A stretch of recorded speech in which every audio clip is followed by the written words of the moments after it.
amigos? Les saluda Freddy Silva en este nuevo capítulo de Tendencia Global, un programa que se encarga de analizar diferentes situaciones coyunturales que pasan en el mundo y lo hacemos a través de el diálogo y el entendimiento. También es importante decirles que Tendencia Global no recibe ningún tipo de contribución por parte de algún agente o oficina política, tampoco formamos parte ni tenemos ninguna afiliación a ninguna ideología o partido político, somos un programa independiente. El día de hoy, en Tendencia Global, vamos a estar hablando sobre el rebrote del coronavirus en este 2021, las complicaciones, y para ello tenemos invitados especiales. Tenemos a la doctora Teresa María Rescala Nemtala, que es bioquímica farmacéutica, tiene una especialidad en farmacia hospitalaria en Milán, Italia. Además tiene una maestría en farmacia clínica y gestión farmacéutica en la Universidad Mayor de San Andrés, en la ciudad de La Paz. En Bolivia, además, docente emérita en las facultades de Ciencias Farmacéuticas y Bioquímica, directora del Centro de Información y Documentación del Medicamento. Bienvenida, Teresa, gracias por estar con nosotros. Lo mismo que el doctor Roger Carvajal Saravia, es médico cirujano, tiene una especialidad en inmunoalergología clínica, maestría en ciencias biomédicas, tiene un doctorado además en inmunología, profesor investigador en la Facultad de Medicina en la UNAM, México, docente investigador emérito en la Universidad Mayor de San Andrés. También ha ejercido cargos públicos como ex viceministro de Ciencia y Tecnología y además tiene 45 publicaciones científicas. Es para nosotros un honor tenerlo, doctor Carvajal. Buenas tardes, bienvenido. Lo mismo Carlos Ardiles, quien es magíster, además de politólogo, y nos acompaña también el periodista, sociólogo Percy Calderón, radicado en los Estados Unidos. Les agradezco a todos por estar con nosotros. Este es un tema que podríamos decir está de moda, es un tema que está latente y preocupa. Voy a comenzar con usted, doctor Carvajal, puesto que esta es su especialidad. Usted tiene especialidad en inmunología. Pues hablemos de este rebrote, porque hace unas cuantas semanas, ya el pasado año, antes de que culminemos el 2020, se hablaba que en Inglaterra descubrieron una nueva cepa. Hoy en día se habla de otra que se registra en Brasil y quién sabe en otras partes del mundo. ¿Qué es lo que se sabe hasta el momento de esta situación? Bueno, habría que empezar diciendo de que todos los virus mutan y este virus no es menos, y se han descrito ya casi varias cientos de mutaciones, pero son mutaciones que no tienen trascendencia para el virus, ni aparentemente tampoco para el hospedero, en este caso nosotros. Son mutaciones muy puntuales en algunas estructuras de las proteínas del virus, bueno, de la carga genética que codificaba las proteínas, pero cuando alguna de estas mutaciones ya tiene que ver con alguna ventaja adquirida del virus, ya es lo que preocupa, como que parece que ha ocurrido esto con la cepa que apareció en Inglaterra, donde se ha visto que aparece un virus que se llama dominante porque empieza a difundirse más rápido que la variante anterior, y eso muestra que tiene mayor capacidad de diseminación. Y esto aparentemente ocurre porque la mutación le permite mayor afinidad a su proteína de reconocimiento, o sea, el famoso cuernito, ese spike que tiene, que todos conocemos, por la proteína EK2, que es el receptor de membrana que tienen las células del tracto respiratorio, también del digestivo, también los capilares. Entonces, esa afinidad le permite mayor capacidad de penetración, por tanto de reproducción, por tanto de liberación. De dentro de las células salen miles y miles de virus que van, bueno, a otro huésped. En todo caso, esta capacidad de diseminación es la que está mostrándose estadísticamente como un incremento. Ahora, ese incremento nuevo, esto que llamamos rebrote, no solamente es porque haya esta cepa. Esto puede estar ocurriendo en Inglaterra y otros países. En el caso de Bolivia o de Sudamérica, no se sabe que sea esa cepa. En Chile se asume que hay un par de casos y hay otra variante que hay en el Brasil. En todo caso, este rebrote que se ve puede deber, los epidemiólogos dicen más, a que las medidas que se han tomado antes, que han permitido controlar y aplanar la curva, se han descuidado. Es decir, la posibilidad de que la gente utilice la mascarilla, el distanciamiento social, el lavado de manos y todas estas medidas higiénicas, y sobre todo el tema de la ventilación, porque la gente ha empezado a circular, por ejemplo, en movilidades cerradas, en carros cerrados, o en casas, en ambientes cerrados, donde el virus se instala como un aerosol de la gente que contamina. Así imagínense el humo del cigarrillo, está ahí permanentemente, no sale a ningún lado y está contaminando. En cambio, en ambientes ventilados, como el humo del cigarrillo, se disemina, se disipa y por lo tanto se baja la carga viral. Entonces, todo es cuestión de carga viral en estos espacios, de modo que ha hecho que cada vez más gente viene, porque se ha descuidado estas medidas. La gente ha creído que ha acabado la pandemia cuando disminuyó drásticamente el número, y no, se ve que no, porque en las fiestas de fin de año, pues todo el mundo estuvo en sus festejos conntaminándose mutuamente, y estas son las consecuencias, ¿no? Entonces, por tanto, este rebrote tiene sus peculiaridades y habrá que ver cómo se retoma otra vez esa posibilidad de atenuar la curva. Bueno, y voy a tomar esto que usted acaba de decir, doctor, de que tal vez no tiene importancia, digámoslo así, para el virus como tal, porque su naturaleza es mutar. Pero yendo con usted, doctora Rescala, porque es importante lo que decía el doctor Carvajal en cuanto a que de alguna manera hemos flexibilizado o nos hemos confiado como sociedad en cuanto a las medidas para evitar la propagación de este virus. Pero cuando uno se pone a pensar, por ejemplo, ¿no? A lo que mencionaba el doctor Carvajal, Bolivia, como otros países de Latinoamérica, tal vez catalogados como tercermundistas, podríamos ver, claro, altos índices de contagio, altos índices incluso de muerte a consecuencia de esto. Pero, doctora, también estamos hablando que países de primer mundo como Estados Unidos, lo mismo que Europa, pues están enfrentando estos rebrotes en cantidades mucho más grandes. Así es. En realidad, voy a complementar un poco lo que mi colega Carvajal ha señalado. Hay la explicación inmunológica, bioquímica del virus, pero también hay un reporte científico, físico-químico que establece que esta mutación del virus tiene una mayor tendencia de mantenerse en el aire más tiempo, y eso permite que la posibilidad de acceso de la persona al virus sea también más rápida, y por eso tiene una capacidad también de contagiar a mucha más gente y mucho más rápido. Es verdad que la capacidad de virulencia, de enfermedad, es la misma, no se ha detectado que tenga la mutación alguna otra característica además de las que tenía. Sin embargo, sí hay mayor número de contagiados. A la pregunta que me decía, es cierto, es decir, si hablamos de porcentaje, no de cantidad de gente, porcentualmente Bolivia tiene bastante menos que Estados Unidos y que otros países de Europa que aparentemente están resguardándose con las medidas de bioseguridad correspondiente y con una conciencia de que tienen que cuidarse, pero algunos reportes de la parte joven, particularmente de Europa, de Estados Unidos también, señalan que más bien están cansados del barbijo, están hartos de la situación, quieren contagiarse, quieren tener anticuerpos y quieren seguir su vida normalmente sin pensar que esa situación genera vectores del contagio a las familias, y eso evidentemente sumada a las fiestas de fin de año, principalmente Año Nuevo, evidentemente el rebrote ha sido muy grande. Se ha visto en Italia, en España en particular, que luego del verano, donde la gente ha salido en estampida para pasarla bien, ha habido un rebrote muy fuerte. Estaríamos en el tercer rebrote de Europa. Pero disculpe, doctora, yo leía un reporte y lo di a conocer en mis redes sociales el pasado año de esta situación que usted menciona, que no solamente ocurre aquí en parte de la juventud, o por lo menos de esas personas, diríamos, rebeldes que están buscando contagiarse para de una vez buscar algún tipo de inmunidad.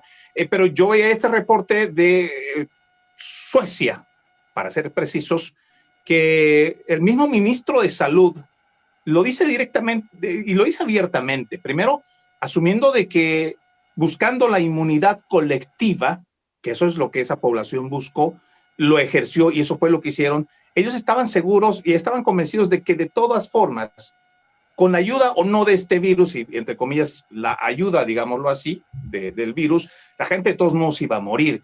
Entonces, que ellos no tuvieron o no necesitaron entrar en ciertas medidas rigurosas, y por supuesto que también las cifras de mortalidad pues se elevaron, pero y tal vez esta pregunta podría ser para los dos, Teresa y doctor Roger, buscando la inmunidad colectiva y sobre todo apegándonos a nuestra realidad de Latinoamérica, entre pobreza, falta de acceso a los hospitales o por lo menos los públicos que realmente no están prestándole el servicio y la atención que debería ser al grueso de la población, y si existe la oportunidad en el privado, pues cuesta un ojo de la cara. No es una alternativa, y les pregunto a los dos, por favor, cualquiera que me quiera responder, ¿no es una alternativa el hecho también de buscar esa inmunidad colectiva que otros lo están haciendo de forma esporádica? Teresa, por favor. Me permite, Roger, ¿no? No sé. Bueno, adelante, Teresa, primero la dama, voy con usted. Sí. Bueno, a ver, sería lo más interesante. Yo escuché a un ministro de Salud en Bolivia decir, todos nos vamos a contagiar. Pero no es lo mismo hablar de Bolivia o de países que no tienen un sistema de salud y recursos económicos suficientes para atender a la población, como que hablar de Suecia, donde es un ejemplo de sistema de salud. Hay que ver el índice de mortalidad por efecto de coronavirus, es prácticamente muy bajo.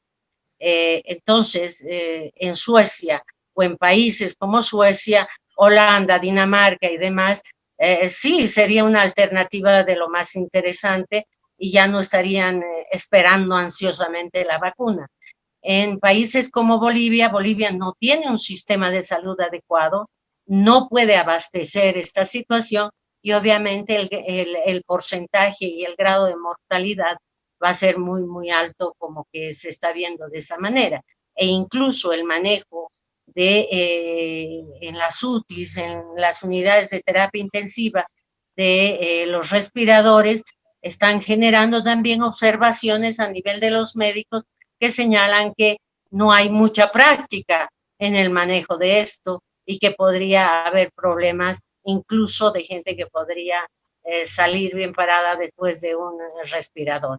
Yo creo que es una alternativa para países con un buen sistema de salud y que tenga la población acceso a la salud, es decir, que el Estado se ocupe de la salud, de verdad. ¿Roja? Bueno, usted ha debido comentar en su programa cuando hablaba de Suecia que a Suecia al final le fue muy mal, ¿no? Terminaron reconociendo que no debían haber hecho esa medida, porque había una incidencia de muertes bastante elevada, sobre todo en la gente mayor. Igual fue el caso de Inglaterra. La primera fue con esa medida, pero luego tuvieron que ir para atrás. En todo caso, hay que preguntarse, pues, ¿quiénes son los que se enferman? O sea, ¿y quiénes son los que se inmunizan? ¿Qué es lo que marca la diferencia? Si todos, una población determinada, se contagia, sabemos que el 80 al 85% de las personas no se enferman, sí se inmunizan. Pero ese 15 al 20% de los que se enferman hay que preguntarse, ¿quiénes son? Pues ya se tiene alguna respuesta, ¿verdad?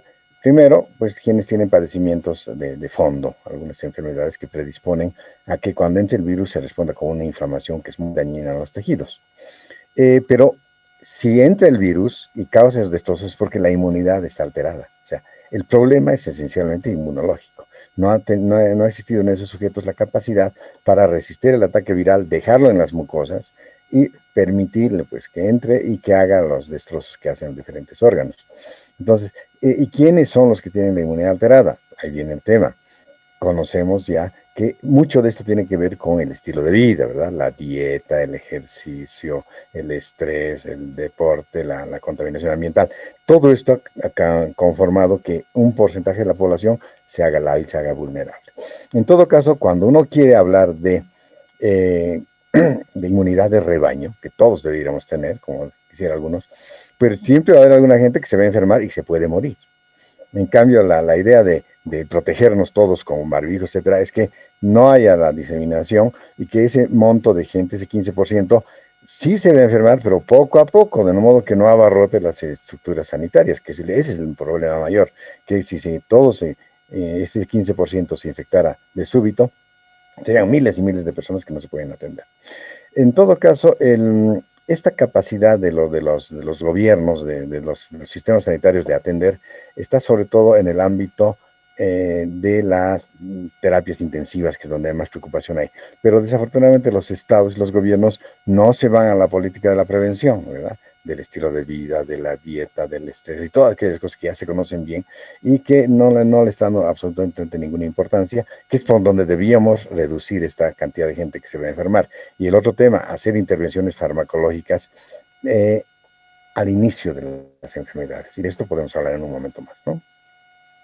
Bueno, una de las frases que recuerdo de un amigo que está en Washington, D.C., seguramente lo ha escuchado allá, Percy Calderón, es el doctor Elmer Huerta, quien hace mucho, sobre todo por la comunidad latinoamericana en los Estados Unidos, en cuanto a medicina preventiva, y él siempre dice que más vale un grano de prevención que una tonelada de curación, medicamentos y todo lo demás. Y muy acertado lo que dice el doctor Roger Carvajal, pero voy contigo, Carlos, porque ya ha pasado, o por lo menos va a pasar un año, ajustando ya finales del mes de marzo, o sea que ya estamos por encima de los 10 meses que estamos con esta pandemia, y gobiernos, y no voy a señalar solamente un gobierno como el que se ha pasado en Bolivia, en donde lamentablemente en un estado de emergencia que debería de haber sido destinado y cuidado específicamente para atender esta situación, esta contingencia sanitaria, haberse preparado, ya sea con instrumentos, con equipos, todo lo que pudo, lo que otros países han tratado de hacer, pues ha pasado un año y prácticamente lo que ha habido, o por lo menos lo que se ha escuchado del gobierno boliviano y otros gobiernos latinoamericanos, es que han invertido o han utilizado dineros en material que no ha llegado, que tal vez va a llegar en algún momento o simplemente se lo han robado. Y hoy en día, cuando viene un nuevo brote o una nueva ola de contagios, pues están prácticamente como el año pasado. Prácticamente estas políticas, Carlos, no han mejorado. Sí, bueno, antes que nada un saludo a todos los participantes. Estoy muy de acuerdo con lo que dices, Freddy, pero hay que analizar desde el punto de vista de 4 aspectos. Y esos aspectos que yo los considero son los comportamientos. Hay un comportamiento de las personas y justamente, como bien decían nuestros panelistas, pues este comportamiento hace que las personas a veces no utilicen las mascarillas sanitarias, hace de que prácticamente la población tenga un desconocimiento, desinformación, o a pesar de estar informadas, lo que hacen es tratar de evitar cumplir con las medidas que se dan de bioseguridad. Pero también tenemos que ver otro comportamiento que es lo que tú decías de los gobiernos, ¿no? Porque hay prácticamente un comportamiento de disposiciones, algunas muy rígidas y otras muy leves, ¿no? Y de algunas disposiciones en las que tal vez algunos tienen un confinamiento, como está ocurriendo tal vez en Italia, Francia, Suecia, Austria, que son rígidas, y otras que son prácticamente muy débiles, ¿no? Como el caso de Bolivia, que hasta la fecha prácticamente seguimos un poco como que hay personas que vemos que algunos utilizan la mascarilla, otros no la utilizan, ¿no? Pero también creo que hay que ver un aspecto importante. Los gobiernos prácticamente a nivel mundial han establecido casi 8.600 millones de dólares, han otorgado para que se haga, diríamos, todos los elementos de bioseguridad y también sobre las vacunas, y este es un gasto que se está haciendo mayor para poder evitar, diríamos, una mayor confrontación, especialmente desde el punto de vista de un colapso sanitario. Pero no olvidemos un otro aspecto, que es el comportamiento del virus, ¿no? Esa mutación que decían los doctores, que hacen que prácticamente este virus vaya mutando y su comportamiento pues vaya cambiando. Mi pregunta es, y justamente eso creo que tenemos acá a 2 expertos que nos van a responder referente a si va cambiando y mutando un virus, tal vez esas vacunas no tengan ya ese efecto que tenía en principio, ¿no? Cuando el virus tenía, diríamos, ciertas situaciones en las que habían preparado esa vacuna para que tenga una reacción positiva, ¿no? Y el siguiente aspecto de comportamiento es justamente los laboratorios, ¿no? De estas empresas que fabrican estas estas vacunas, como la Sputnik 5, la Oxford, ¿no? O como la Pfizer. Y creo que esto también lleva y conlleva un aspecto importante, que es el económico, ¿no? Es decir, han logrado de que sus vacunas tengan una eficacia del 90, 91, algunos dicen que tienen el 56, el 60 en una primera dosis, en una segunda dosis, ¿no? Y pues creo que es una parte multiplicadora, pero también global, ¿no? Hay que ver la integralidad del efecto y también de las causas, ¿no? Porque si solamente concentramos en una particularidad, entonces estamos dejando de lado esa parte importante que es el conocer, diríamos, cuál va a ser el alcance y cuál va a ser los efectos que se tengan. Si hacemos, por ejemplo, un análisis serio, creo que desde un punto de vista de una política de Estado, es justamente el analizar todos estos factores, ¿no? Porque no solamente es adquirir, yo creo, una vacuna, sino también ver sus efectos, ¿no? A futuro. Y si son efectos positivos o tal vez traerán alguna consecuencia, ¿no? Entonces, creo que eso nosotros lamentablemente no estamos en las condiciones de realizar, porque son laboratorios que quizás tengan, como bien dicen, su know-how o tengan tal vez sus secretos, ¿no? Que en alguna medida también eso nos lleva a una desconfianza, ¿no? Porque hay algunos gobiernos en los que prácticamente están como que muy, diríamos, con una situación que la vacuna va a ser la solución a esta panacea, pero también hay desconfianza. ¿Y quién tiene la desconfianza? Es justamente ese ciudadano, esa persona que en algún momento desconfía. ¿Por qué? Porque hay una mala información, hay una desinformación. Si vamos viendo, hay una infodemia que se está dando y que es justamente como una serie de noticias que se nos viene y que se nos va y que al final, en vez de informarnos, más bien nos desinforman, y esto hace que cause también una crisis, un estado, diríamos, de temor de la población,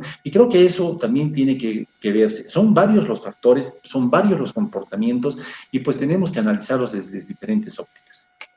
Y bueno, tú decías muy bien el comportamiento, ¿no? De las personas, y voy contigo, Percy. Cuando yo llegaba hace unos 10 días de Bolivia para los Estados Unidos, me detuve en Naples, en un restaurante de comida rápida que está dentro de una tienda, y veía que no tenían la exigencia que en otros lugares tienen para el uso del barbijo, del cubrebocas.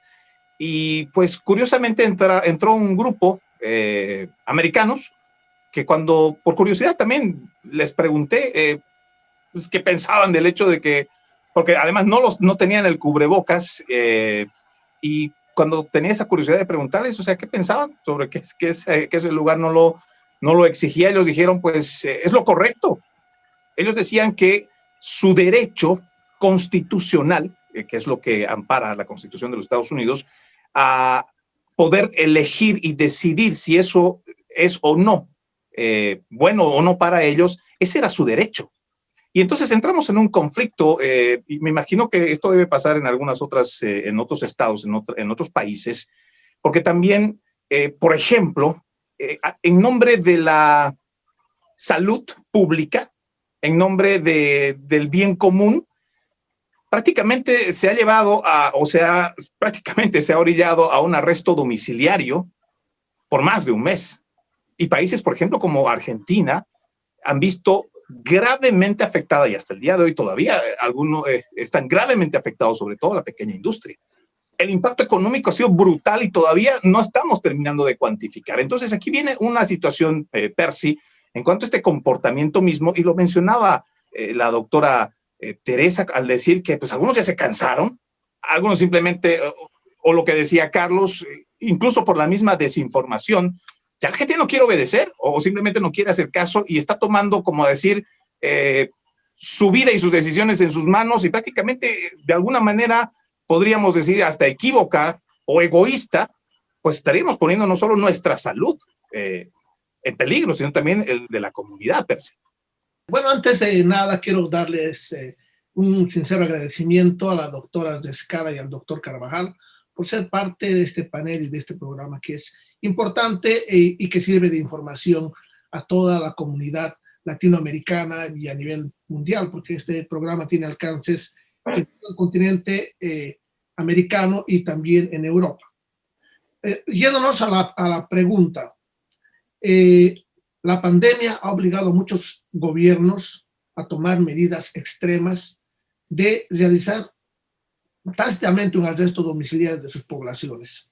Esto por el miedo que se tenía de un contagio masivo y porque las condiciones sanitarias en diferentes países pues no les hubiera permitido poder atender los altos números de casos. No se olviden el Ecuador, en Quito, cuando veíamos gente que prácticamente se caía en la calle y morían en la calle, ¿no?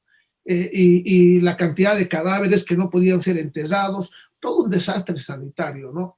Entonces, ese fue el temor que obligó a muchos gobiernos, a muchas municipalidades, prácticamente a prohibir que sus poblaciones puedan salir a la calle y tener tácitamente, como decíamos, un arresto domiciliario. Esto ha quebrado las economías de la mayoría de estos países. Son economías muy débiles, muy vulnerables, que pues muy difícilmente se van a recuperar en los próximos 5 o 10 años por este problema que se ha causado y que todavía no tiene una solución total, ¿no? Por ejemplo, yéndonos aquí a los Estados Unidos, ¿no? Hasta el día de hoy se tiene 24.570.000 contagiados y 408.877 han fallecido. El día de hoy, nada más, 131.000 nuevos casos de contagios y 2.730 personas que han fallecido en este momento que les estoy dando esta información. Ahora, ¿qué pasa? En cuanto que la gente quiere que se respeten sus derechos constitucionales a elegir, a tomar sus propias decisiones, a decir, bueno, a mí no me pueden obligar porque es mi derecho constitucional. Aquí en los Estados Unidos, en este momento que se ha empezado a aplicar ya la vacuna por etapas, hay un 18% de la población americana que no cree en la vacuna. Es decir, que no se va a aplicar la vacuna y no hay forma de que se los pueda obligar, ¿no? Aunque el nuevo gobierno que fue instalado el día de ayer ha prometido que se va a vacunar en 100 días a 100 millones de americanos, ¿no? Esto no ha de ser suficiente porque tenemos una población de 350 millones de ciudadanos que viven en los Estados Unidos. Bueno, y así, vamos a otras poblaciones, como en Bolivia, por ejemplo, como bien saben los doctores, Carlos, la población del Alto, por ejemplo, es muy resistente a tener una nueva cuarentena, por ejemplo, forzada, y me imagino que también va a haber una resistencia a la vacuna, porque los habitantes aymaras creen que son inmunes naturalmente, son fuertes y que el virus no les ha de hacer absolutamente nada. Por otra parte, hay mucha otra gente que piensa que es un invento de los gobiernos, ¿no? Es un invento de las grandes industrias mundiales para atemorizar y controlar a las poblaciones. Y finalmente quiero decirles esto, ¿no? Los encierros están probados que no han funcionado. Los contagios han seguido, se han detenido temporalmente, pero la reacción ha sido peor que la medicina, ¿no? Recordemos las grandes protestas en el Ecuador, en Chile, en Argentina marcharon más de casi 1 millón de personas en Buenos Aires protestando por las medidas económicas. En los Estados Unidos, los disturbios que vivieron el año pasado, todo eso son resultados de los encierros. La gente no quiere estar encerrada. Son resultados de las pérdidas de trabajo. 40 millones de americanos han perdido su trabajo, trabajos que no van a ser recuperados, que no van a ser integrados nuevamente porque la tecnología pues está avanzando y ya no los van a necesitar en sus puestos de trabajo. Entonces esto está generando una suerte de reacciones de la población, de protestas, que hace la gente sale a la calle y protesta, rompe cosas, agrede, abraza una diferente causa. Entonces eso es uno de los resultados sociológicos que estamos viendo en nuestra población. Qué difícil, doctor Carvajal, poder poner en una balanza, ¿no?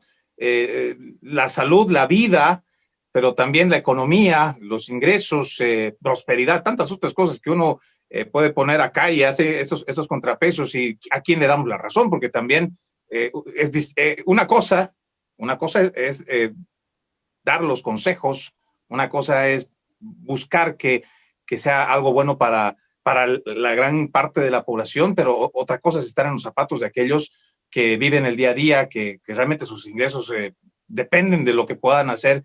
Y digo otra vez, qué difícil es poner en esta balanza, pero me imagino, y quiero preguntarle esto que debe ser mucho más complicado y que seguramente le han hecho a usted este tipo de preguntas, doctor Carvajal, porque quisiera que estemos y que le demos una información clara y fidedigna a quienes nos ven a esta hora en cualquier parte del planeta. Se está, creo que, mal informando de que la vacuna contra el coronavirus, sea de Pfizer, de Moderna, de cualquier otra marca, igual la vacuna rusa, es la cura y es lo único que podría volvernos a poner en la normalidad.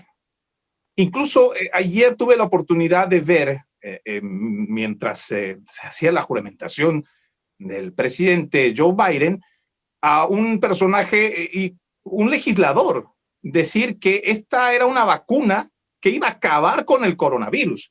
Y creo que hay que decirle a la población la verdad de que hasta el sol de hoy, y por favor no me deja mentir si es que estoy equivocado, de que hasta esta cuarta semana del mes de enero del 2021, por mucha tecnología que la humanidad haya logrado alcanzar, no se ha desarrollado ni una sola vacuna, ni una sola que pueda acabar, eliminar, matar a un virus. ¿Eso es cierto o no es cierto, doctor Carvajal? A ver, son dos temas que ambos son extremadamente interesantes. Uno, primero, esa balanza de lo económico y la salud. Hay que recordar que en el Oriente, los países orientales, han hecho una especie de contrato social con sus gobiernos, o sea, han asumido las medidas como si ellos las hubieran dictado. Y efectivamente el rigor entre las personas para mantener el barbijo, etcétera, que la gente entre ellos exigían, ha determinado que sus índices sean bajísimos y no hubo necesidad de encierro. Entonces pareciera que el encierro es una consecuencia de que no se cumplen esas otras posibilidades que existen en las medidas que no son efectivas. Si hubiera un acuerdo entre la sociedad y el Estado, o sea, la sociedad creyera en su Estado, creyera en sus gobernantes, creyera en los grandes liderazgos, es posible que se pueda hacer que la gente en este nueva conducta, nuevo comportamiento, no requiera el encierro, no requiere el confinamiento. ¿Por qué? Porque la difusión del virus va a ser muy baja, dadas las condiciones de medidas preventivas. Les doy un dato nada más. Un barbijo, un tapabocas, de acuerdo a su estructura, los que están certificados obviamente, sabemos que son filtros. Pero esos filtros no filtran por tamaño, porque las partículas virales se pasan por ahí, no tienen ninguna capacidad de retención. Filtran por carga eléctrica. O sea, la carga eléctrica de las gotículas y de las partículas virales es una, y las fibras están ahí, es otra, entonces se atraen y quedan ahí. ¿Esto a dónde conduce? A que el sujeto inhale poca cantidad de virus, o sea, no hay eso de que 0%, inhala alguna cantidad. Pero esas cantidades bajísimas de carga viral inhalada son mecanismos de inmunoestimulación. El individuo se inmuniza con eso y tiene posibilidades de defensa después. Cuando la carga, en cambio, se quita el abrigo y recibe una carga grande, ahí sí la posibilidad de enfermarse es inminente, porque todo es cuestión de proporciones en la carga viral. ¿Cuál es más grande? Es la que define las cosas. Entonces, el utilizar estas medidas tiene pues un sentido. Ese sentido con el barbijo se ha llamado, por ejemplo, variolización, que asemeja a lo que ocurrió en la época de la viruela, ¿verdad? Cuando los investigadores, en este caso Jenner, hacía que la pústula de ciertos niños que estaban enfermos podía pasarles a otros e inmunizarlos. Entonces, eso es algo que es evidente porque es cuestión de dosis. Ahora, otra cosa en el caso del encierro, bien importante. Cuando uno encierra a la gente, tiene algunas otras consecuencias que a veces no se ven en los gobiernos. Por ejemplo, hace un estudio hace unos 2 meses donde se ha hablado del estrés financiero. Y se ha visto que la gente preocupada por cómo le va a su empresa o qué van a comer los niños mañana, han hecho estudio en Inglaterra, define una inmunosupresión enorme. Y además una capacidad de que si llega el virus haya una inflamación muy grande porque estimula la liberación de interleucina 6, que es un agente proinflamatorio. En el estrés de esta naturaleza. Entonces, estamos encerrando y estamos inmunomodulando negativamente. Todo esto tiene que verlos, por lo tanto, la toma de decisiones tiene que estar acompañada de una base de conocimientos muy claros, no nada más de intereses o de nervios, que es lo que eventualmente hacen los gobiernos. Ahora, ¿qué pasa con el tema de las vacunas? Me voy a otro tema. Hay que recordar lo siguiente, ninguna vacuna, como se dice, es 100% efectiva, y ya se sabe eso. Y por lo tanto, los gobiernos no pueden apostarle pues todo a las vacunas y dejar de hacer todo lo demás. Hay una cantidad de cosas que se debieran hacer vinculadas a la estructura sanitaria, puestos de trabajo, ventiladores, bueno, toda una cantidad de cosas, prevención, etcétera. Se deje de hacer eso porque si no ya va a llegar la vacuna. Aguanten, como se ha dicho acá. Eso realmente es algo que no está siendo, no es producto de un razonamiento de lógica y de gestión gubernamental. Por lo tanto, la vacuna seguramente va a tener efectos positivos, pero no es a lo que debíamos dar, porque por un lado, hay gente que no se va a vacunar, todos los alérgicos, embarazadas, gente de tercera edad, en el caso de la vacuna rusa tal vez todavía no se sabe, etcétera, y esa cantidad de gente va a contrapesar al resto que sí se ha vacunado, que podrían constituirse una barrera biológica para evitar que el virus circule, pero los que no se han vacunado van a seguir siendo el mecanismo de transmisión. Entonces, por otro lado, no hay que olvidarse que las vacunas efectivamente tienen cierto grado de eficiencia cuando se hace la prueba en el estudio clínico fase 3 con 40.000 personas, pero no se sabe la eficacia. La eficacia se la va a saber en este tiempo, que es la fase 4 del estudio. O sea, la fase 4 de los estudios clínicos incluye el medicamento, la vacuna en el mercado. Se distribuyen millones y ahí se hace la estadística de si realmente se ha contenido. Eso recién lo vamos a saber qué tan eficaz es. Pero de momento, con los datos de fase 3, podríamos decir que sí se va a lograr esto, pero no en el 100%, porque ahí es 5, 8% que no se va a contener. Entonces, todo eso tiene que entrar en números y a la hora de tomar decisiones, decir, bueno, ¿qué hacemos si realmente no se va a contener por completo? Y si juntamos esa cantidad de gente, ese 10% que no va a responder, y ese otro 20% que no se va a vacunar, y ese un 30% que no nos va a permitir decir estamos cubriendo al conjunto de la población. Ahora, de que hay que darle cobertura total, bueno, en inmunología se dice que sí tenemos que hacerlo, no obstante que esta no es la mejor vacuna, ninguna de estas, porque no protegen de la infección. Ojo, estas vacunas protegen de la enfermedad. ¿Por qué? Porque están por vía parenteral. El músculo, eso llega al aparato, al sistema inmunológico, y todo lo que se genera ahí, que es anticuerpos, IgG, IgM y células T, circulan en el interior, pero no protegen a las mucosas, que es por donde entra el virus. Si quisiéramos hacer una vacuna que proteja las mucosas y que induzca la liberación de un anticuerpo que se llama IgA, que está en las secreciones, teníamos que tener una vacuna viva, que sea que prolifere, atenuada obviamente, pero que además se administre por vía intranasal. Esa es la vacuna que se está esperando, y con ese posiblemente tengamos muchísimos más efectos, porque si una persona se protege de una enfermedad pero sigue infectándose, por lo tanto sigue contaminando, entonces no estamos llegando a lo que queremos en términos de eficacia. De eficiencia sí, pero de eficacia no. Y seguramente muchos van a seguir hablando sobre este tema de la eficacia, el 95, 94, 97%, y por supuesto que como esta es una situación que, si vamos al trasfondo de lo que es la vacuna, pues ese es un negocio millonario que cada empresa dirá, pues la mía es la mejor, la mía tiene menos reacciones, pero quiero ir con usted, doctora Rescala, porque, y le voy a repetir la misma pregunta que le hice al doctor Carvajal para que primero salgamos de la duda. ¿Existe alguna vacuna hasta el sol de hoy que, con toda la tecnología que hayamos desarrollado, existe una sola que pueda acabar con un virus? ¿O es el mismo cuerpo que, cuando tiene un buen sistema inmunológico, es el que elimina y saca a algún patógeno que tenemos dentro de nuestro cuerpo? Bueno, ese es el concepto de la vacuna, es decir, generarle al organismo la capacidad para rechazar al patógeno que esté ingresando. Evidentemente la viruela ha desaparecido.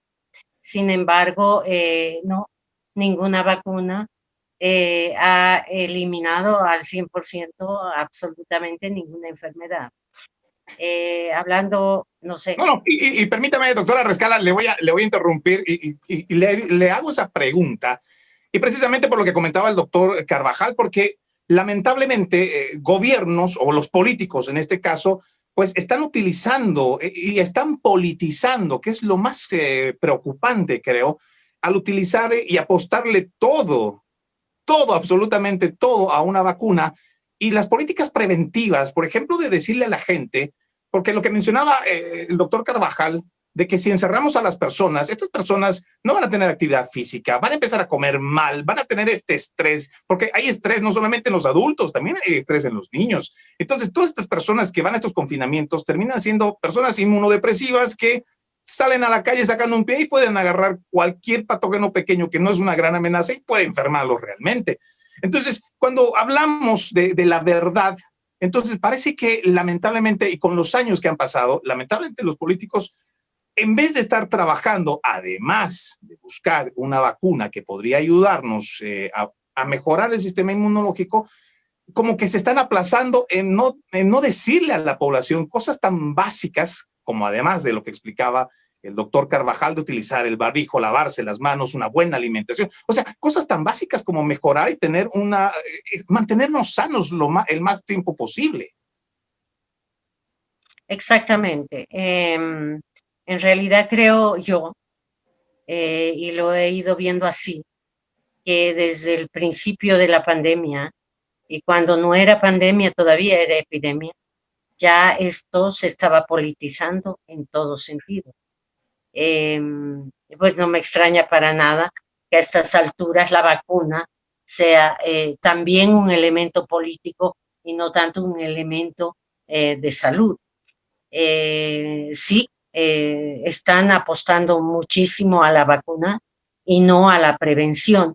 Hay que reconocer una cosa, y no sé si le he entendido bien al doctor Carvajal, pero si le entendí bien, voy a complementar, lo diremos así, en el sentido que evidentemente una buena vida en el sentido no soy millonario, una buena vida, ejercicios, buena alimentación, etcétera, etcétera, te produce una cantidad de defensas que evidentemente te permite contraatacar al atacante, al virus.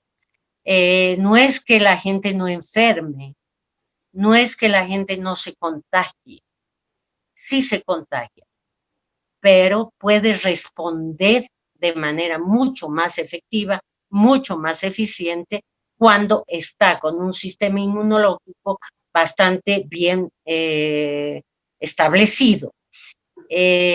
Obviamente, las medidas preventivas en todas las situaciones, en todas las patologías, son la base de la medicina, la base de la salud y una base social. Pero también se debe informar con la verdad. No se deben tomar medidas de restricción, de aislamiento, de cuarentena, solamente porque hay una conveniencia política para que esto ocurra. Porque evidentemente ha sucedido eso desde mi punto de vista, cuando no era necesario todavía, pero sí había una conveniencia política. Hay que tener mucho cuidado con este tema. Creo que hay que abordarlo desde diferentes puntos de vista. Hay que entender también que una población pobre como Bolivia es una población inmunológicamente más fuerte porque no tiene la rigurosidad de la limpieza que tienen países como en Suecia, por ejemplo. Y entonces eso ya ha generado una cantidad de anticuerpos que no quiere decir que no se van a enfermar, se están enfermando, pero ahí viene la respuesta también a la primera pregunta que me hacía, es decir, ¿por qué hay menos? ¿Por qué hay menos en Bolivia?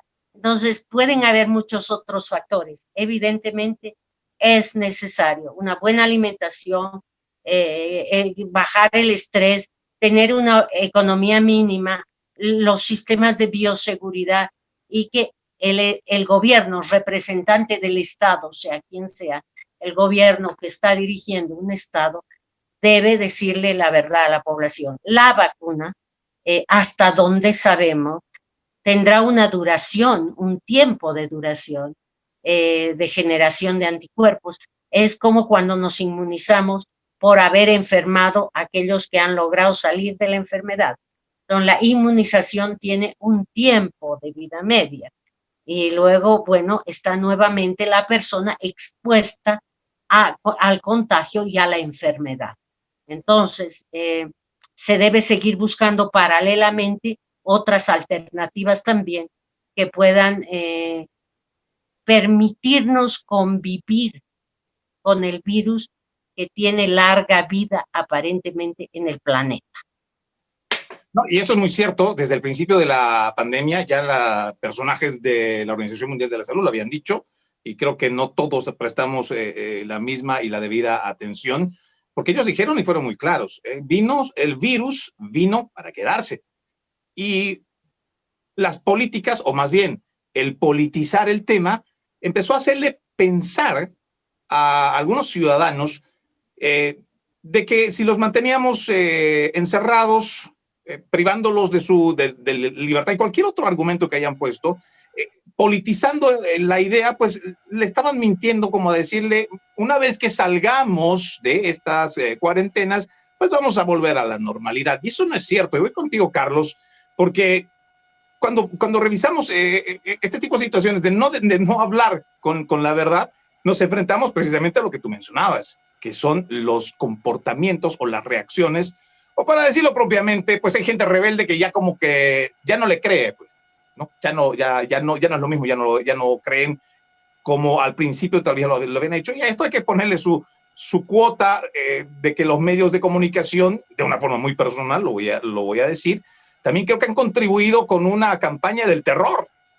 más que una campaña de prevención. Entonces, con toda esta base, Carlos, pues, ¿cómo vemos este 2021? Porque hay que ajustar muchas políticas, pero también hay que pensar, creo, que hay que saber diferenciar lo que es un tema de Estado y un tema de gobierno, porque los gobiernos son de turno, pero cuando se habla de un tema de Estado, estamos hablando de una población que va a quedar, esté o no esté ese gobierno, y esas son las políticas las que hay que pensar ahora.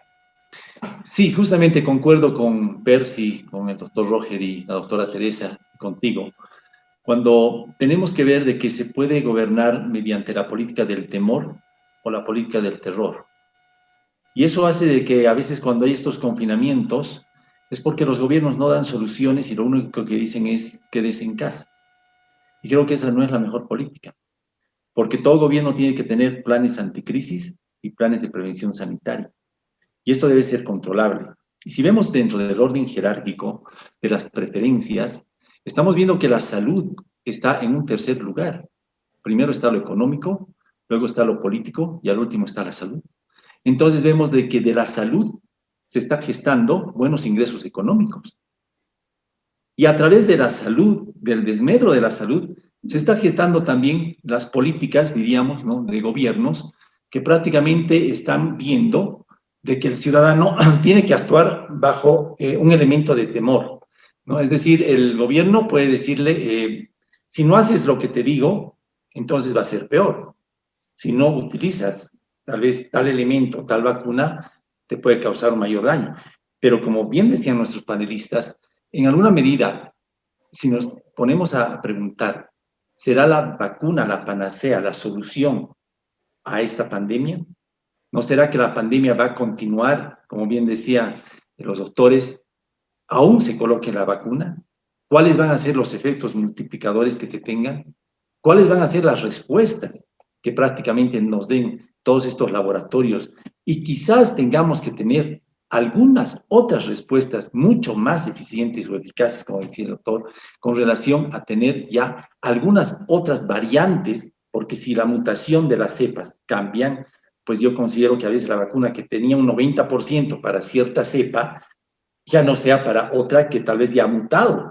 Entonces llega un momento que tal vez los laboratorios nuevamente van a poner, ¿no es cierto?, todos sus esfuerzos para obtener otra vacuna, pero con mayores precios. Entonces, ¿quiénes se benefician y quiénes se perjudican? Se benefician los laboratorios, algunos gobiernos, ¿no?, en desmedro de toda una población que lo único que quiere es salvar su vida, ¿no? Y tú sabes bien, y todos sabemos, que para salvar la vida no existe precio, ¿no? Entonces, hay por eso que algunas vacunas que se están vendiendo en 1.700 bolivianos, en 2.000, en 3.000, ¿no? Hay terapias intensivas que me dicen que cuestan un montón de dinero, ¿no?, al día. Entonces, tenemos que ver todas estas situaciones. Pero ¿quiénes enfrentan este problema? Justamente las personas que están en primera línea, los médicos, las medicinas, ¿no? Y eso se puede ver, Carlos, lo hemos visto, y seguramente Bolivia no es el único país que ha enfrentado esta situación, donde Lamentablemente la gente ya estando en una etapa crítica, pues ha acudido a hospitales públicos donde no se les ha podido atender, se les ha cerrado la puerta, han tenido que acudir a un sector privado. Y yo mismo hice esta denuncia el pasado año porque me pasaron la prueba de que habían hospitales que tenían un cobro para que puedan entrar estas personas dejando $40,000. Y por supuesto no existe ninguna garantía de que esa persona se vaya a salvar, porque también no existe, nadie puede garantizar, creo, en esta vida, y el doctor no me va a dejar mentir en algún momento, el doctor Carvajal, nadie te puede garantizar de que si te tomas una pastilla o te sometes a un tratamiento, estás garantizado de que vas a tener 100% de efectividad o el resultado que estás buscando. Pero voy contigo, Percy, porque esto me parece que va mucho más allá de lo que también estaríamos viendo en cuanto a quiénes van a asumir ponerse esta vacuna, porque, por ejemplo, esta semana dieron a conocer que en Noruega, las autoridades en Noruega están investigando que 23 personas de la tercera edad fallecieron a causa precisamente de efectos secundarios que le originaron después de haberse puesto esta vacuna de Pfizer contra el coronavirus. Y cuando vamos haciendo este análisis de todo lo que hemos estado escuchando en este programa, Percy, pues parece de locos, pero veo cada vez más acercarse a la realidad del hecho de que con más información, no sé si esto genera más desinformación, hay más personas que están renuentes y que ya están decididas a no ponerse esta vacuna, independientemente que sea 95, 97 o una capacidad, una promesa de capacidad más alta. Bueno, evidentemente, yo creo que el problema fundamental es la educación y la concientización. Se ha estado utilizando por diferentes gobiernos la crisis del coronavirus como un pretexto para poder neutralizar a cierta porción de la población, tal vez en desacuerdo con las políticas de gobierno o que tienen alguna otra situación a nivel nacional o crisis políticas, crisis sociales o económicas que ya estaban siendo arrastradas desde hace algún tiempo atrás. Entonces, esto ha servido como una excusa, ¿no?, para poder controlar esas poblaciones. Pero como habíamos analizado, ¿no?, y habíamos dicho, los resultados han sido adversos, porque esta población despojada de sus derechos de circulación libre, de poder ir a sus fuentes de trabajo, con muchas necesidades económicas y también de salud, pues se han estresado y han empezado a surgir protestas a nivel global, ¿no?, contra la misma enfermedad, contra las políticas que los gobiernos han aplicado. Pero yéndonos un poco más allá, por ejemplo, ¿qué pasa en el Asia? Lo que decía la doctora Zeskala, ¿no? En los países en vías de desarrollo, resulta que por las condiciones sanitarias en las que se viven, ciertas enfermedades son más, la población tiene más resistencia a contagiarse ciertas enfermedades. Viene a colación la población de Vietnam, por ejemplo.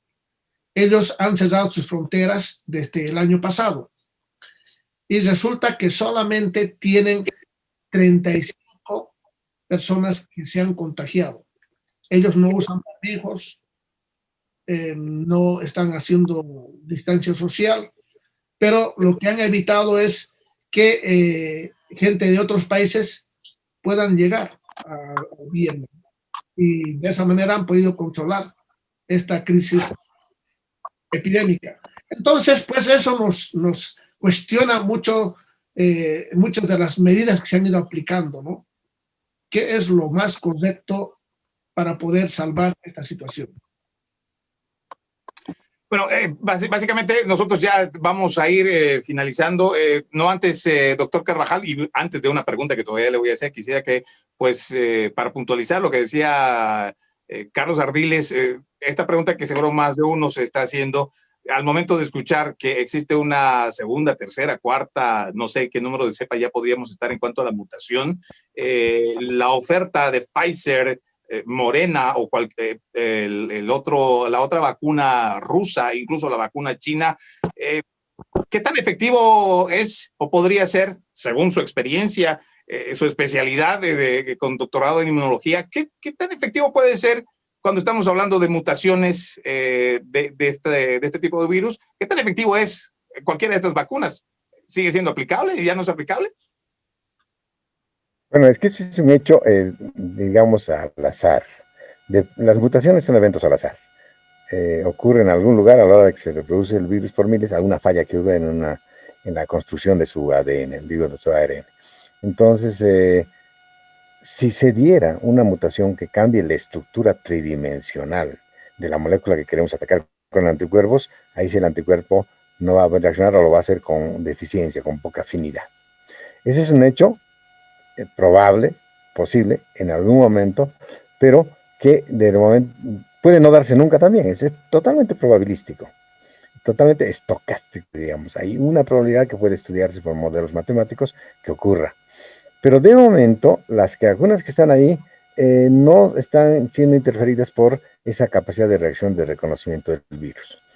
Ahora bien, hay que reconocer también que la tecnología permite que en un momento dado, cuando haya una mutación y que cambie por completo la estructura terciaria, o sea, tridimensional de la molécula que queremos reconocer, también se pueda obtener ese ARN que codifica con esa mutación para esa nueva estructura y meterlo en las vacunas. Eso también existe. Y se puede hacer eso cada cierto tiempo y cada año, etcétera. O sea, como ocurre con las vacunas de la gripe, ¿no? Cada año son diferentes porque están atacando una nueva cepa. Eso se va a dar, pero obviamente el negocio va a crecer, porque eso van a ser buenos negocios para las empresas. En todo caso, había que esperar que por lo menos unas 3 generaciones no ocurra esto, por hechos probabilísticos, y que recién, digamos, en unos 3, 4 años aparezca la mutación que sí realmente requiera otra vacuna. Ahora, hay que reconocer también que estamos tras de otras vacunas, como les comenté al principio, las que induzcan la producción de IgA. Y esas vacunas que inducen proliferación de IgA, si fueran virus vivos atenuados, serían pues el nuevo virus que ha mutado, o sea que no habría problema. Se dan cuenta, no había que construir su ADN como estamos haciendo ahorita. Simplemente, si este es el nuevo virus mutado, pues se lo atenúa, se le hacen ciertas capas, digamos, para que no se reproduzca en estos niveles e induzca una nueva respuesta. O sea que la tecnología, la biotecnología, la ingeniería genética, la inmunología, respuestas, y nos la van a dar, nada más que cuestan, por un lado. Por otro lado, yo quisiera que se reconozca algo fundamental en su programa. En el tiempo, más mutaciones, otros virus, más virus, o sea, estamos como seres vulnerables, los humanos, enfrentándonos a la naturaleza con nuevos mecanismos que pueden causarnos daño. Y eso es porque no estamos viviendo en armonía con la naturaleza. En Bolivia hemos tenido hace 1 año y medio algo gravísimo que es la fiebre hemorrágica, que había ocurrido hace muchos años, porque es un virus mortal, ¿no? 70% de letalidad, no como ese que tiene 2% de letalidad, aquí un 70%. Ese virus de fiebre hemorrágica ahora tiene una variante que es el virus Chaparis. Ese virus se lo transmiten los roedores cuando hacemos ampliación de la frontera agrícola. Entonces estamos invadiendo la naturaleza, estamos deforestando y la respuesta es esa. Entonces todas estas nuevas zoonosis son la respuesta de la naturaleza a nuestra afectación de ella. En Bolivia queremos desmontar prácticamente toda la selva para producir soya transgénica, por ejemplo. ¿Y cuáles van a ser las consecuencias en términos de afectación del ecosistema? Pues estas son las respuestas. Por lo tanto, cuando los gobiernos quisieran prevenir y no simplemente apostarle a una vacuna, tienen que ser medidas mucho más integrales donde el insumo mayor de las políticas sean el conocimiento. Y el conocimiento, ¿dónde está? En las universidades. Pero cuando los gobiernos se acercan a las universidades para que les digan cuál tendría que ser la política, eso no ocurre, por lo menos en países como los nuestros. Entonces, estamos yendo en esa línea y qué bueno que en su programa pues valoren de ajuste y de propuesta. No, y es importante, las contribuciones de todos, y como lo decíamos, creo todos, realmente es importante poder apostar no a una sola cosa, porque imagínense ustedes que esta misma vacuna con el alto nivel de efectividad que pueda tener, no se le puede aplicar a ciertas personas que tienen distintos tipos de alergia, porque ya se ha visto las reacciones, entonces hay grupos que no van a poder recibir, entonces incluso en esta misma base, y ya me despido con esto, doctora la doctora Rescala, pues imagínense lo que viene y lo que tenemos que hacer nosotros. Creo que lo ha fundamentado muy bien el doctor Carvajal. Si el gobierno no nos lo puede dar en cuanto a información, pues también nosotros tenemos la obligación de buscar esa información. Hoy en día todos cuentan, creo, con un celular y tienen acceso a Internet y pueden, obviamente que seguramente hay que saber escoger, clasificar y todo esto, pero por lo menos hay que tener esa voluntad de buscar esta información, doctora. Por supuesto, dentro de mi especialidad yo dirijo un centro de información de medicamentos, obviamente de información totalmente avalada y evaluada. Sí, se tiene que informar, pero hay que ver la situación global desde 3 escenarios mínimamente. El escenario de la prevención, el escenario de la vacunación, de la inmunización a través de la vacuna en la que yo sí creo, y creo que, como decía el doctor Carvajal, yo creo que más tiempo, de acuerdo a la característica de la tecnología utilizada, va a tener un buen tiempo de duración, pero no es lo único. También se tiene que seguir trabajando en medicamentos, en tratamientos, en fin, es un conjunto de elementos que no se los puede evitar, y todo esto está ligado a un poder importante que es el poder de la información. Ustedes tienen un poder en su mano, lo están bien utilizando. Yo los felicito sinceramente. Soy muy agradecida por haber podido compartir este programa y poder haber dicho algo de algo que sé. Pero no hay que olvidarse que de todas maneras, sea quien fuese el que gobierna un país, la población tiene que cuidarse por su cuenta. Y eso es alimentarse bien y usar barbijo, y lavarse las manos y mantener la distancia física. Eso es indispensable. Muchísimas gracias, Teresa María Rescala Nemtala. Ella es bioquímica farmacéutica, tiene especialidad en farmacia hospitalaria en Milán, Italia, tiene maestría en farmacia clínica, gestión farmacéutica, docente emérita en la Facultad de Ciencias Farmacéuticas y Bioquímica en La Paz, Bolivia, directora del Centro de Información y Documentación del Medicamento. Agradecidísimos por haber compartido con nosotros, doctora, todo su conocimiento. Lo mismo que el doctor Roger Carvajal Saravia, médico cirujano, especialidad en inmunoalergología clínica, maestría en ciencias biomédicas, doctorado en inmunología, es profesor investigador en la Facultad de Medicina de la UNAM, docente investigador emérito de la Universidad Mayor de San Andrés, también ha ocupado cargos públicos, ex viceministro de Ciencia y Tecnología, con 45 publicaciones científicas. Realmente me quedo muy agradecido, ha sido un programa que nos ha dado muchísima información, agradecimiento lo mismo, Carlos Ardiles, Percy Calderón, pero sobre todo a nuestros especialistas en este tema, porque realmente estamos muy preocupados por lo que está aconteciendo con este rebrote, sus efectos no solamente en la salud, sino todo lo colateral en cuanto a la parte económica, social. Por lo menos esa es la información que tenemos y la que hemos compartido a través de su programa Tendencia Global, con la promesa de reencontrarnos la próxima semana con otro programa, con otro tema que seguro va a ser de análisis y diálogo con nuestros invitados y por supuesto la participación de todos los que nos miran. Un abrazo muy especial de parte de todo el equipo de Tendencia Global. Buenos días, buenas tardes, buenas noches. Hasta la próxima.